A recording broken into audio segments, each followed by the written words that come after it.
Hello everyone and welcome to the Organic Matters podcast, brought to you by the Irish Organic Association. It's a lovely cool December day here and we're just outside Nenagh in Tipperary on Larkin's Hill Farm, and I'm with Dan and Charlie Hogan and also Una Wycherley as well, and we're walking up towards a polytunnel, but there seems to be a lot going on, Dan, so give me the lay of the land. Okay, so we're Larkin's Hill Farm. We're 125 acres here in North Tip, and we're livestock, tillage and market garden. That's a lot going on, because North Tip is famous dairy country. I mean, most people would say 120 acres, a county with a second highest number of dairy cows, I think, in Ireland. A lot of people would say drive on and do that. Yeah, I mean, we're not against dairy. We're very much surrounded by dairy farms, all right. Our little boy in his group of friends, he's 3 and he has 2 underpasses he's friends with. They're comparing underpasses. Yeah. So that's so everybody else will be digging holes, but they're at play school digging underpasses. So definitely you can see where the whole thing is going. And yeah, big cow numbers, and it is that area. But no, we were never really brought up with that, and we were just, I guess we're a bit rebellious and trying to do something different as well. So we're outside one of the polytunnels now, so tell me what's going to be inside when Una opens the door. Yeah, so salad and spinach and a bit of herbs. We're supplying a couple of super values, and we're supplying the Urban Co-op in Limerick with Asher greens and a range of crops during the summer.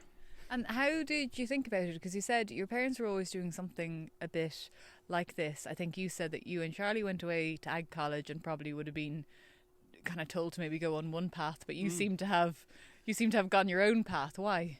Yeah, well, we were kind of on our way to coming back to it a little bit, and we would have Celtic Tiger. We would have been gone to the building industry and would have been working off farm, and then kind of when that slowed down, we were looking to kind of get grounded again and come back, and we started looking at the just options for farming then, especially for 2 of us to make a living, and just organic came into our heads, and we went to a few of the Chagas farm walks. I remember going down to Philip Draper's, and we were kind of blown away by what possibilities could be realised. And then, of course, then the market garden thing. Then Una, when I met Una had been working in that sector for a good few years, and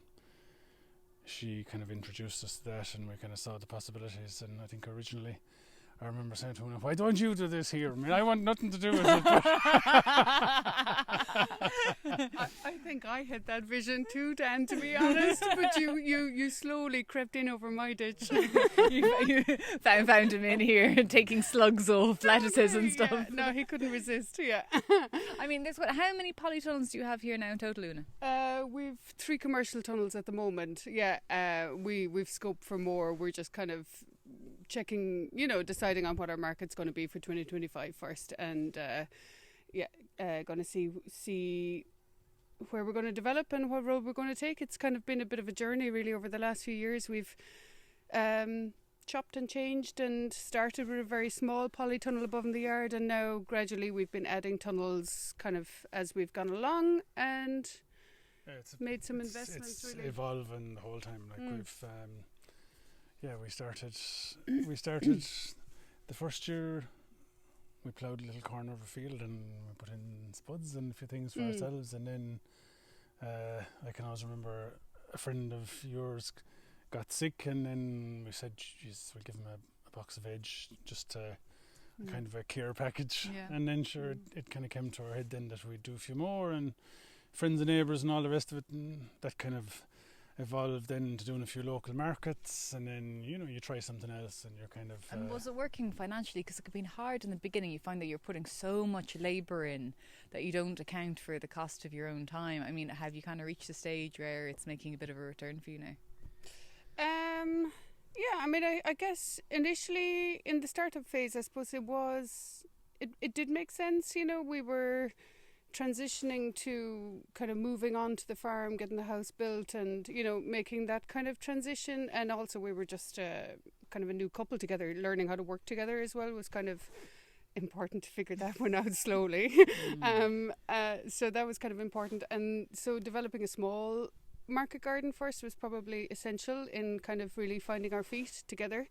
And I think establishing that local veg box scheme initially was a really good trial of what could we do, how could we kind of structure our crop planning. Do we like doing this as well? Do we like doing it? Can we work together? Do we need to develop this, or do I need to keep working somewhere else and let Dan and Charlie off here? Are you full-time here now, Una? Only over the last 6 months I've taken on additional work with the Organic Growers of Ireland. I coordinate an internship with them, but up to then I was full-time here. But yeah, just 6 months ago I took up a slightly different challenge, so that's great. And I think that's probably been a healthy move for us as well, because it can be intense enough working with your partner and his brother. Any farm family would say that. Don't worry. A brotherly love, sticking up for each other there. But what's been the feedback from customers? Well, especially in the initial phases, like it was pretty amazing, because you'd be taking people this box of veg, and like the difference in the quality from supermarket stuff would be huge. And then even as well as that, you're out there, you're telling them your story, you're telling them how you're growing, you're explaining organic, you're explaining the methods, and sure, well, I know for me anyway, it was just it's very exciting, and the motivation, like to see you go in with a box of vegetables and you've got kids there, this is the guy that grows the carrots, and you just feel like a rock star, because like you're like being looked up to. And then just that education thing, that children can actually see where their food is coming from and see a difference, and seeing this little light bulb going off in a child's head, like, is just phenomenal. Like, we used to, on a Thursday, we used to go up to the local village and put out our stall in front of the church after Mass.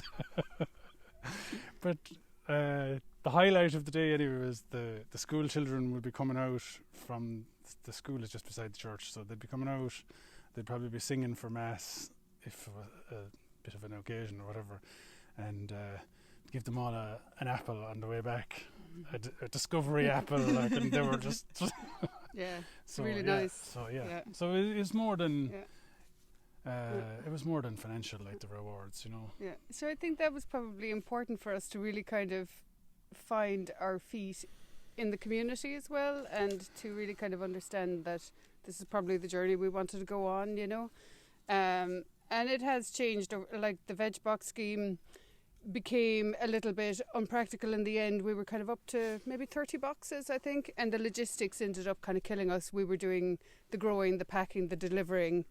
Dan was ending up delivering and coming back at night at about 11 o'clock, coming in the road kind of thing, after being, particularly when you're in a rural area, you end up like driving for an hour, 45 minutes each way in all directions. So the logistics ended up killing us, and we're a little bit off the beacon track for people to come and pick up in the farm.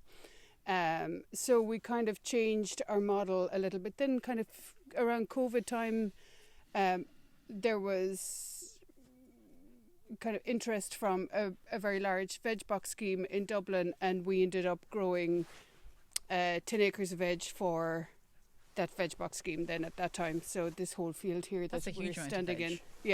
How many 10 acres of veg you supply? How many people roughly? Oh, I'd say a huge number. It was 300 boxes, like 300 plus, I'd say. Plus then we were obviously supplying our own supermarkets and stuff as well at the same time. So that was again another learning curve to scale up very quickly, because of course, as everybody did, there was a massive change when COVID hit, and people had a very different appreciation for where their spinach and veg was coming from, and when they couldn't get it in the supermarket shelves, they were all using the opportunity to find their local farmers and actually really use our produce. So that probably was where we really tested ourselves in terms of, well, how much can we grow, and we did well. We adapted very well over a short time to being able to meet the needs and be the person that had the produce when it was needed, and that there was no and quality. It was just amazing quality all the time. It was been harvested fresh here, and literally the van would arrive into the yard at lunchtime. We'd have been out since 5 or 6 o'clock in the morning harvesting. And then it would go straight up to Dublin fresh. Like, people were just raving about the quality. So that was also, we found that very rewarding. Rewarding and exciting, Yeah. I'm aware that there's a livestock man kicking his heels in the background, and as well as all the veg that we've been discussing, there are some animals on the farm as well. So we might go have a look at them as well, Charlie. Oh no, they're fine.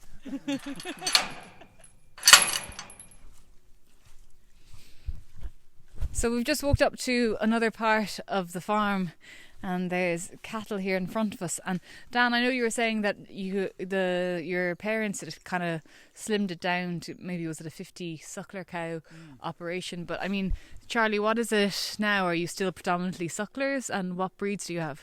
Yeah, it's all sucklers. So we have 30 suckler cows at the minute, autumn calving. Back along we would have been all limousine and great cattle, but probably start to get a bit lively. They were grand when you're on the home farm, but what I found when you took them to the market was their first day out. When they go into the ring, everything was new. So they were a bit lively. Now the quality was still there, so you was probably still getting, but it didn't suit everyone. Not everyone's set up for lively cattle. So we changed then to a cemental bull, and we bred from him. He bred good heifers, so they're nicer. They're nice cattle as well. And last year we changed. We were going to our first year autumn calving, so we decided to go for an Angus bull. Probably with a view to maybe finishing a few cattle, going down that line. So we've our first crop of Angus calves out of limousine cemental cows. Delighted with the way the calving went. We didn't have to touch anyway, so it's main thing for us. When with the cemental bull we had a couple of cesareans, especially with organics. Then you're getting into your vet bills. You're going to have to treat them probably with after a cesarean, so we kind of didn't want that. So it's the time, it's your own time as well, because if you've got a cattle calving, you kind of have enough in your hands without nursing something. Well, now in fairness, the vets we had, they all worked out. There was no problems once the calf was out. Everything went straight forward enough, but you're coming to first year in organics. When it came to doing the inspection, you were looking down through it and you had this vet, you were filling out all the medicines, and you had 2 pages of medicines, and you'd look back and you'd say, well, that was the cesarean. So we'd said that's not going to be kept going anyway. So we went a red Angus bull.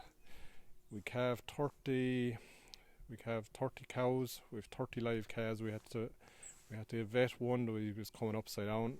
Other than that, we didn't touch a cow or we didn't feed a calf. So and was everything polled as well? Did you like that about the Angus? That's the next thing then. There was no dehorning. No dehorning coming up. So delighted with that. We still have. We're just looking at the first bunch of calves now. There's still good quality because we have good cows, and he was expensive enough Angus bull. So that's where we are at the minute. I suppose the cows the cattle on the farm are vital for. It's kind of they produce, we feed, they produce the manure for the dung or for the combi crop and for the veg. So it's kind of the system that ties in well. We're not overly stocked.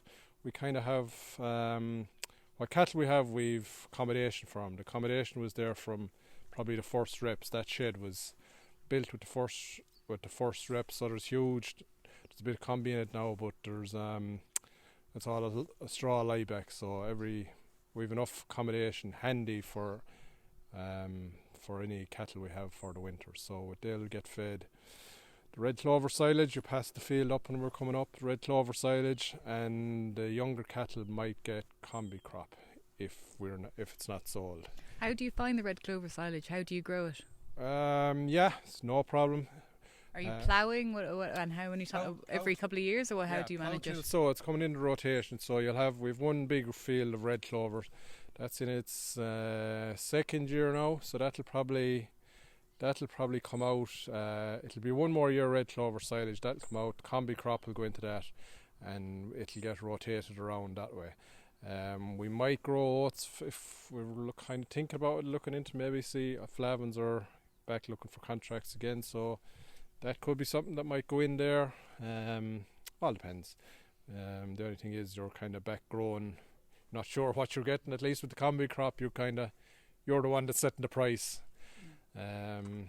So we'll see how that goes. But yeah, it's working out. Kind of everything's going around in a circle. They're feeding the land. The stubbles that the combi crop came off, that all got the farmyard manure. So I think you're the only organic farmers I've been on who are doing, is it 100% autumn calving? Nearly everyone else does spring calving because they find it a bit cheaper and easier. Yeah, we probably would have been that too, but a bull didn't go right, so everything we skipped and then we went back. So yeah, it kind of probably wasn't fully intentional to go autumn calving, but that's the way it worked out.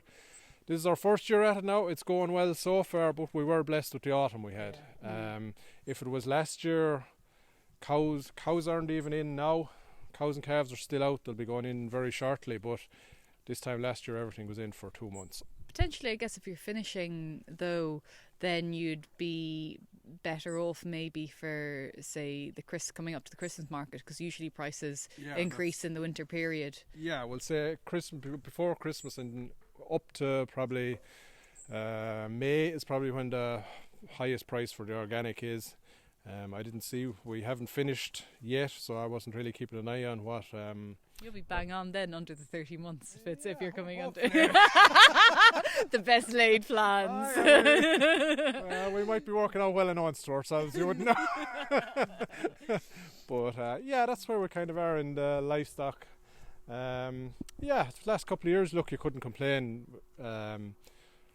We generally sell all our cattle as stores, so we can't complain. The last couple of years was good prices. Before that, you were kind of taking good cattle, and you'd be coming home saying, was it worth it at all when you weren't getting it? But the last couple of years are good. Now, we kind of, the first year in organic, well, the in-conversion ones that were sold as, just went to our conventional mart. Then our first year with organics, we sold them off the farm. Happy enough, they went down to, some of them went to Cashel, down to Purcell's farm. Prices were good, no bother in dealing with them. But last year we sold them through Portumna Mart, but a conventional mart, but you kind of do your marketing before they go. So they go up, they get sent to, pictures get sent to Una, and she's social media, so she puts them to everyone on social media, and then they're on done deal. And I find it's very important, if you are taking them to a conventional mart, that you have it flagged well in advance that they're going to be there. So in fairness to Mart and Portumna, they put them up on there, they shared it, they had it well up in advance that there'd be organic cattle coming through. So that's very important though, because if you're just relying, you're not going to get the organic. You won't have the volume. No.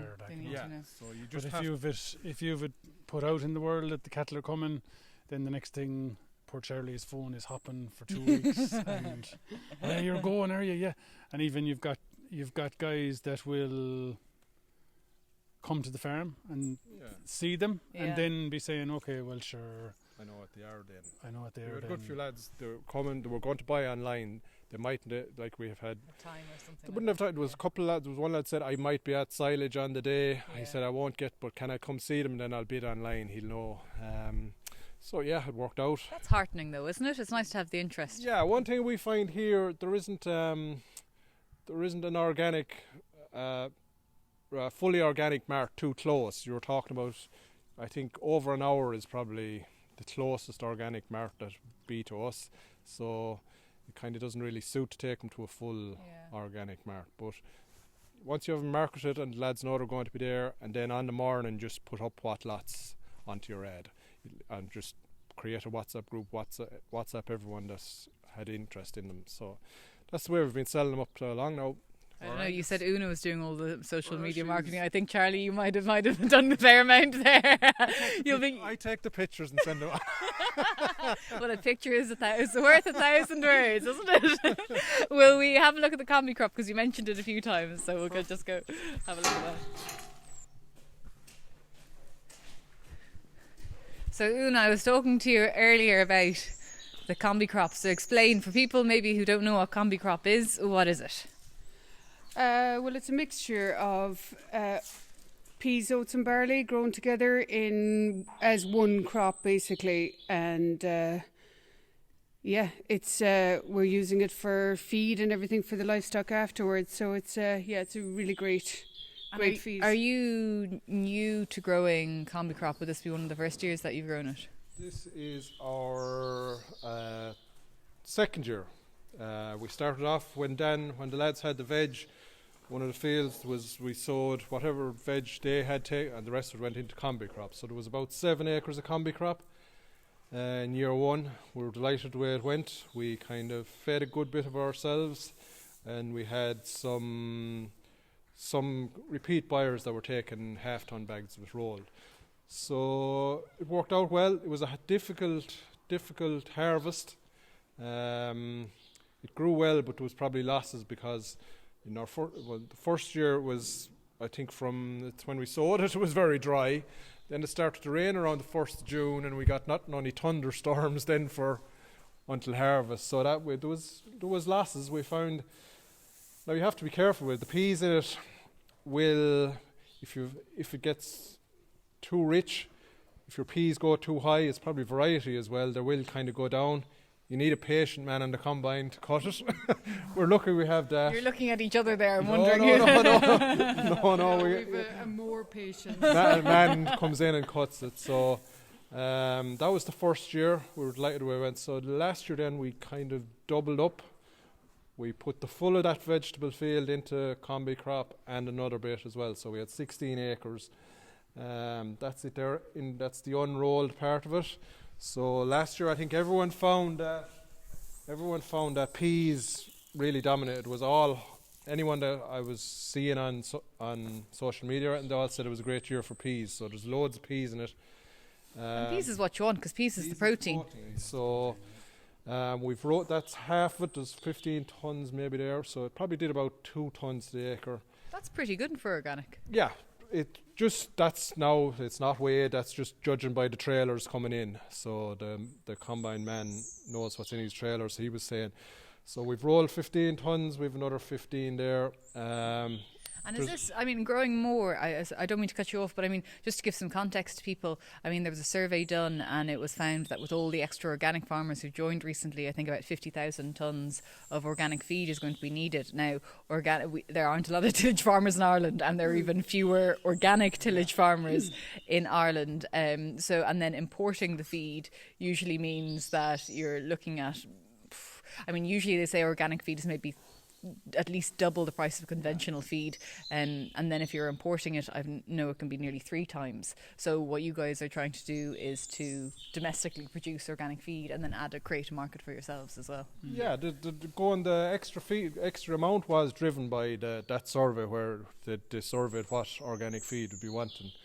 Have you found the demands there? To be honest, we haven't really tried to sell it yet. That's a note to everyone. That's some subtle marketing from Charlie there. Come and get it. Yeah, there is. We will be trying to sell it from now on.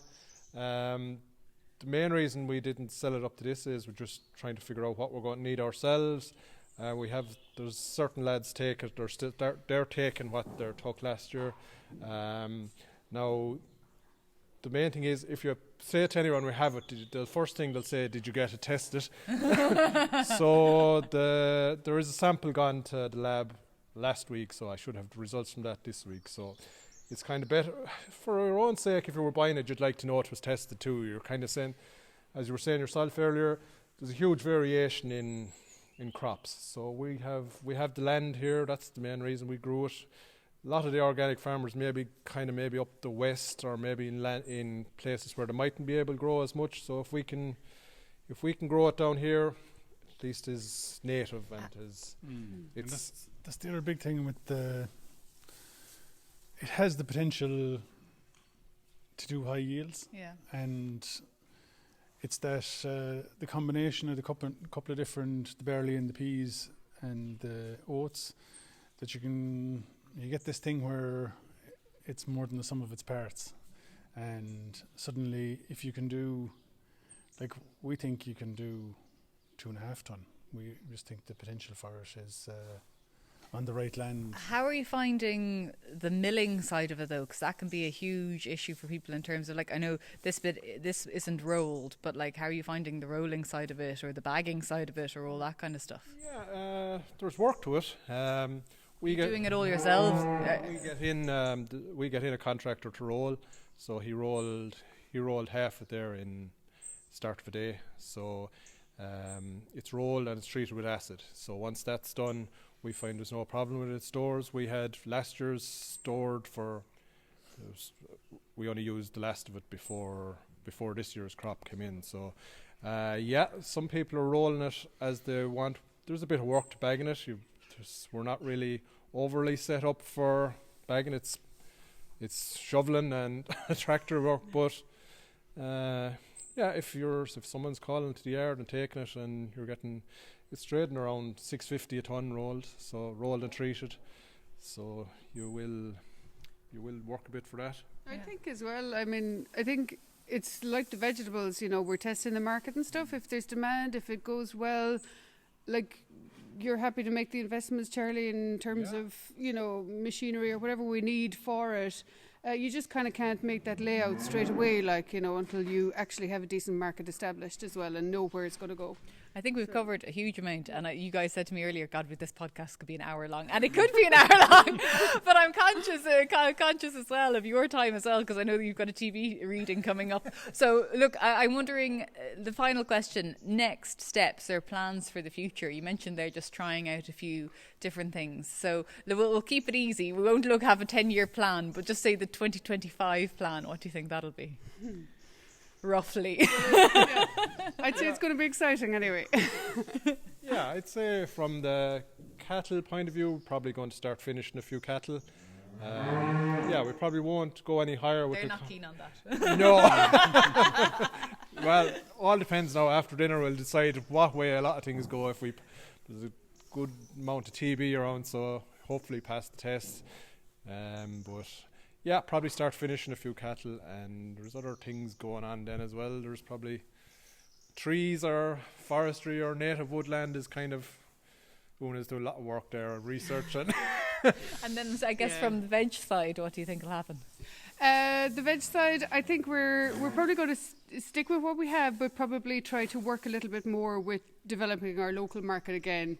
I think we've probably maybe stepped back slightly from that, and I think that's probably more important to us than ever to kind of keep our local market. We've kind of done the Dublin thing a little bit, and we got a little, that was a kind of a hard shift in a way. So I think that's important. And like Charlie was saying, we've had Michael Summers out from Teagasc about we've like 27 acres of woodland here, and almost like a landlocked lake, and several other different big woodland areas that we're really anxious to preserve and develop more. It's some 200 and 300 year old trees and woodland. So that's probably going to be a big project for us next year, is to join those woodland schemes and develop that. We're really interested in agroforestry and how we can incorporate maybe vegetables and trees a little bit more. So it's looking like that's where we're going for 2025. And Dan's nodding. So Dan, your final thoughts before we wrap up. Our big thing is to have a closed loop where one kind of enterprise is feeding the other, and we're self-sufficient for feed, and then we're cycling the nutrients. And then, other things, the forestry is kind of an element that, just from a time constraint point of view, and we're just hoping to just free our thought process a bit and be able to put our minds to that a bit. And just the big message, well, that for me anyway, is just to bring to people that organic farming is an option. It can be profitable. That you need to just analyse the numbers and have a sharp pencil when you're going at it, and think about integrating the systems and have a few things that work into each other. Yeah, for myself, my passion project for 25 is I'm trying to get a working horse going into the whole system as well. So that's going to be. Oh God. I'm flagging it now. That's a. I think I hear the word divorce. That seems like a good place to wrap.